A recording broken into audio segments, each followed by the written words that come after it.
अस्सलाम वालेकुम everyone, welcome back to psychology lecture series. Chapter 1 to 17 complete upload हो चुके हैं।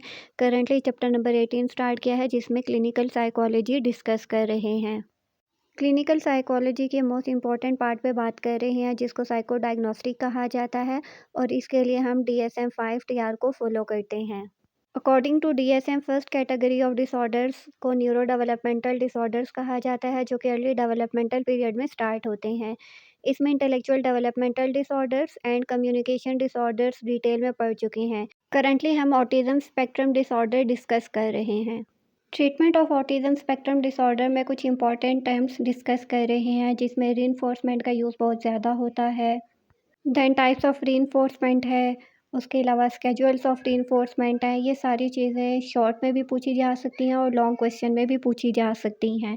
लास्ट लेक्चर में हमने शेपिंग डिस्कस किया था, आज हम चेनिंग पे बात करेंगे। अभी जितने भी टर्म्स जो हम पढ़ रहे हैं, ये अप्लाइड बिहेवियर एनालिसिस का पार्ट है, यानी ये बिहेवियर इंटरवेंशन के अंडर आती हैं। और जितने भी न्यूरो डेवलपमेंटल डिसऑर्डर्स हैं, उनमें हम ABA यूज़ करते हैं, यानी रीइंफोर्समेंट, चेनिंग, प्रॉम्प्टिंग, फेडिंग। ये सारी टर्म्स हम बच्चे के बिहेवियर को मैनेज करने के लिए यूज़ करते हैं, ठीक है। तो चेनिंग अप्लाइड बिहेवियर का पार्ट है, जो कि एक टीचिंग प्रोसीजर है, क्योंकि इसमें जितने भी कम्प्लेक्स बिहेवियर होते हैं, वो स्मॉलर पार्ट्स में डिवाइड किए जाते हैं टीचेबल स्टेप्स में, यानी एक स्टेप जो है वो दूसरे स्टेप से लिंक्ड होता है, ठीक है। और हर स्टेप जो है वो एक सीक्वेंस में सिखाया जाता है, ताकि जब उनको लिंक किया जाए, एक साथ रखा जाए, तो वो एक कंप्लीट बिहेवियर बना देते हैं, यानी बिहेवियर चेन बनाते हैं, ठीक है।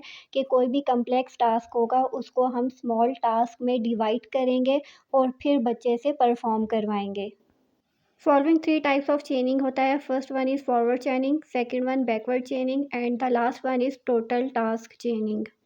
So first one is forward चेनिंग। अब फॉरवर्ड चेनिंग में क्या होता है कि कोई कम्प्लेक्स बिहेवियर हमने लिया, उसको स्मॉल स्टेप्स में डिवाइड कर दिया। अब जो फर्स्ट स्टेप है, हमने उसको फर्स्ट पे ही सिखाना है, ठीक है। Teach the first step in the chain first, यानी चेन में जो फर्स्ट स्टेप होगा, पहले आपने वही स्टेप बच्चे को सिखाना है। जब बच्चा उस स्टेप को मास्टर कर लेगा, तब आपने नेक्स्ट स्टेप पे मूव करना है, ठीक है। जब फर्स्ट स्टेप पे बच्चा इंडिपेंडेंट हो जाएगा, तब सेकंड स्टेप की तरफ आपने मूव ऑन करना है। तो जब सेकंड स्टेप आप उसको सिखाते हैं, तो वहाँ पे आप उसको प्रॉम्प्ट दे सकते हैं। देन बच्चे के लेवल एंड सिचुएशन के अकॉर्डिंग आप उसको वर्बल, जेस्चरल, विजुअल, मॉडल प्रॉम्प्ट दे सकते हो, ठीक है। अब ये टाइप्स ऑफ प्रॉम्प्ट भी हम लास्ट वीडियोस में डिस्कस कर चुके हैं। फॉरवर्ड चेनिंग की एग्जांपल देखते हैं। अब हमने बच्चे को टूथ ब्रश सिखाना है, यानी टूथ को ब्रश करना सिखाना है, ठीक है। तो सबसे पहले हम बच्चे को टूथ ब्रश जो है वो पिक करना सिखाएंगे, ठीक है। जब बच्चा इंडिपेंडेंटली टूथ ब्रश को पिक अप करना सीख जाएगा, मास्टर्स हो जाएगा, इंडिपेंडेंट हो जाएगा, तब हमने उसको नेक्स्ट स्टेप पे लेके जाना है, यानी हमने टूथ ब्रश पे उसको टूथपेस्ट जो है वो लगाना सिखानी है, ठीक है। जब वो और अब वो तो उसके लिए न्यू स्टेप है, तो वहाँ पे आप उसको अगेन प्रॉम्प्ट करोगे, हेल्प आउट करोगे, क्यू प्रोवाइड करोगे, असिस्टेंस प्रोवाइड करोगे। जब वो बच्चा टूथब्रश पे पेस्ट लगाना सीख जाएगा, तो उसके बाद आपने उसको टूथब्रश करना सिखाना है, ठीक है। तो प्रीवियस जितने भी स्टेप आप उसको करवाते जाएँगे, वो इंडिपेंडेंट आपने करवाने हैं, ठीक है। और जो न्यू स्टेप आप उसको सिखा रहे हैं, उसमें आपने उसको प्रॉम्प्ट प्रोवाइड करना है, यानी हेल्प आउट करना है। अब इसको चेनिंग के अकॉर्डिंग एक बार रिवाइज़ कर लेते हैं, ठीक है। अब जो टूथ ब्रशिंग है, वो हमारे पास एक पूरा बिहेवियर है। अब टूथ ब्रशिंग को हमने स्मॉल स्टेप्स में डिवाइड किया है, यानी चेन ऑफ बिहेवियर बनाया है। For example first step is कि बच्चा टूथब्रश को पिकअप करेगा। सेकंड स्टेप इज़ कि बच्चा टूथपेस्ट लगाना सीखेगा, एंड थर्ड स्टेप इज़ बच्चा ब्रश करना सीखेगा। तो ये एक चेन ऑफ बिहेवियर हमारे पास बन जाएगा, ठीक है। फिर हम फर्स्ट स्टेप पे हम उसको टूथब्रश ही पिक करना सिखाएँगे, क्योंकि हमने पढ़ा था कि चेन में जो फर्स्ट स्टेप होगा, वो हम फर्स्ट पे सिखाएँगे। तो जब बच्चा ये सीक्वेंस ऑफ स्टेप को फ़ॉलो कर लेगा, या चेन ऑफ बिहेवियर्स को फ़ॉलो कर लेगा, तो हमारे पास एक पूरा बिहेवियर बन जाएगा, जिसको हम टूथ ब्रशिंग कहेंगे। Next is backward चेनिंग। Teach the last step first, ठीक है। कि लास्ट स्टेप जो है, हम इसमें वो पहले बच्चे को सिखाते हैं, ठीक है। अब इंस्ट्रक्टर या थेरेपिस्ट जो है वो सारे अर्लियर स्टेप्स खुद कंप्लीट करेगा और जो फाइनल स्टेप होगा वो बच्चे को अलाउ करेगा कि वो बच्चा उसको परफॉर्म करे, ठीक है? और as a result gradually and slowly बच्चा जो है वो अर्ली स्टेप्स करना भी सीख जाएगा, ठीक है?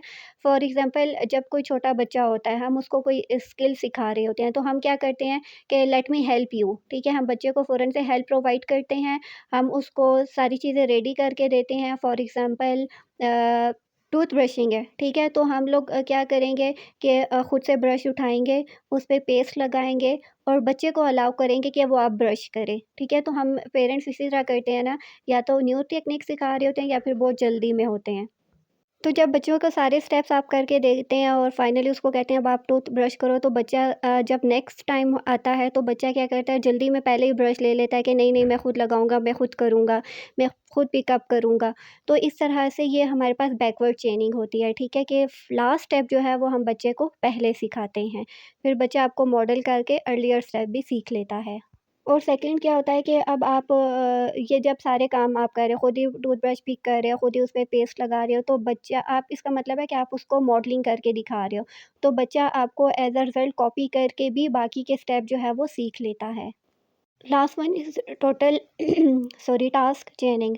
अब इसमें क्या होता है कि जितने भी चेन के स्टेप होते हैं या एक बिहेवियर को एज अ होल परफॉर्म करने के लिए जितने भी स्टेप्स होते हैं, वो सारे स्टेप्स आप बच्चे को एक ऑर्डर में सिखाते हो, ठीक है? और इस दौरान हर स्टेप पे आप बच्चे को जहाँ जहाँ प्रॉम्प्ट्स एंड असिस्टेंस या हेल्प या क्यूज़ की ज़रूरत होती है वो बच्चे को आप प्रोवाइड करते हो, ठीक है? For example, for brushing teeth, the child practices every step from holding brush, toothbrush to rinsing in each teaching session with help where required. Means कि आप बच्चे को हर स्टेप या हर स्टेप जो है वो प्रैक्टिस करवाते हो और हर स्टेप पे जहाँ-जहाँ उसको हेल्प चाहिए होती है, हेल्प प्रोवाइड करते हो। फ्यू मोर एग्ज़ाम्पल्स देख लेते हैं, ठीक है? अब आपने बच्चे को शर्ट पहनना सिखाना है, ठीक है? फर्स्ट पे हम फॉरवर्ड चेनिंग की एग्ज़ाम्पल देखते हैं, ठीक है? तो टीच करेंगे बच्चे को कि वो शर्ट उठाए, फिर उसको एक आर्म पहनाना सिखाएँगे, जब वो उस पे मास्टर हो जाएगा, फिर उसको दूसरी आर्म पहनाना सिखाएँगे, फिर उसको शर्ट पुल डाउन करना सिखाएँगे, ठीक है? तो एक पूरे बिहेवियर को जो कि एक कॉम्प्लेक्स बिहेवियर था, उसको हमने स्मॉल स्टेप्स में डिवाइड करके बच्चे को सिखाया। Second is backward चेनिंग। बैकवर्ड चेनिंग में थेरेपिस्ट खुद से शर्ट उठाएगा, बच्चे के आर्म्स डालेगा और उसके गले में डालेगा शर्ट और फिर उसको अलाउ करेगा कि वो पुल डाउन खुद से शर्ट को करे, ठीक है? तो ये फाइनल स्टेप जो है वो बच्चा खुद करेगा, यानी बैकवर्ड चेनिंग में क्या होता है, फाइनल स्टेप जो है वो सबसे पहले सिखाया जाता है। और टोटल टास्क चेनिंग में क्या होगा, चाइल्ड जो है वो सारे स्टेप्स को जो है वो अटेम्प्ट करता है, प्रैक्टिस करता है और जहाँ-जहाँ उसको हेल्प नीड होती है वहाँ पे थेरेपिस्ट उसको प्रॉम्प्ट्स, क्यूज़ प्रोवाइड करता है। फॉर एग्ज़ाम्पल थेरेपिस्ट ने बच्चे के आगे शर्ट रखी, बच्चे ने शर्ट उठाई जो कि एक ईज़ी टास्क है, लेकिन कुछ बच्चों का लेवल जो बहुत लो लेवल होता है, सीवियर लेवल होता है, तो वहाँ पे बच्चे को शर्ट उठाने में भी प्रॉम्प्ट की ज़रूरत होती है, ठीक है? तो अगर तो बच्चा शर्ट खुद उठा लेता है, well and good, otherwise therapist उसको शर्ट उठाने में हेल्प आउट करता है। देन बच्चा एक आर्म डालने की कोशिश करता है, नहीं कर पा रहा, थेरेपिस्ट प्रॉम्प्ट प्रोवाइड करेगा। देन सेकंड शर्ट इसी तरह सॉरी द सेकंड आर्म डालने की कोशिश करेगा, नहीं कर पा रहा, थेरेपिस्ट उसको प्रॉम्प्ट देगा, ठीक है? तो जितने भी बिहेवियर को परफ़ॉर्म करने के लिए स्मॉल स्टेप्स होते हैं, उनमें थेरेपिस्ट उसको प्रॉम्प्ट प्रोवाइड करता है, हेल्प प्रोवाइड करता है। तो इसको टोटल टास्क चेनिंग कहते हैं। एक और एग्जांपल देख लेते हैं, क्लीनिंग अप टॉयज़। फॉरवर्ड चेनिंग क्या होगा कि बच्चा हर स्टेप पहले कॉम्प्लेक्स बिहेवियर को स्मॉल स्टेप्स में डिवाइड करेंगे और फिर बच्चा जो है वो हर स्टेप को परफॉर्म करेगा one by one. First step को फर्स्ट परफॉर्म करेगा, फर्स्ट पे टॉय को पिक करेगा, बॉक्स में रखेगा, बॉक्स क्लोज करेगा, बॉक्स जाके शेल्फ पे रख के आएगा। बैकवर्ड चेनिंग में क्या होगा कि पेरेंट्स या थेरेपिस्ट खुद से सारे टॉयज़ को कलेक्ट करेंगे, बॉक्स में रखेंगे, बॉक्स क्लोज करेंगे और बच्चे को कहेंगे कि वो आप जाके शेल्फ पे रख आए। तो लास्ट स्टेप जो है वो फर्स्ट पे सिखाएँगे और बच्चा बाकी के स्टेप जो है वो थेरेपिस्ट को देकर सीख लेगा।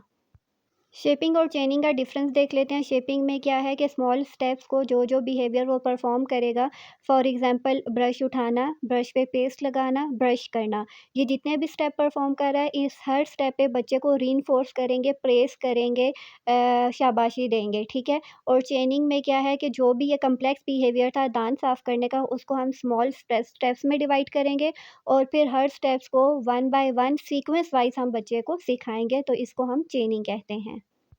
ऑटिज़म से रिलेटेड अब आपका कोई भी सवाल हो कमेंट्स में पूछ सकते हैं। See you in the next video, till then take care, अल्लाह हाफ़िज़।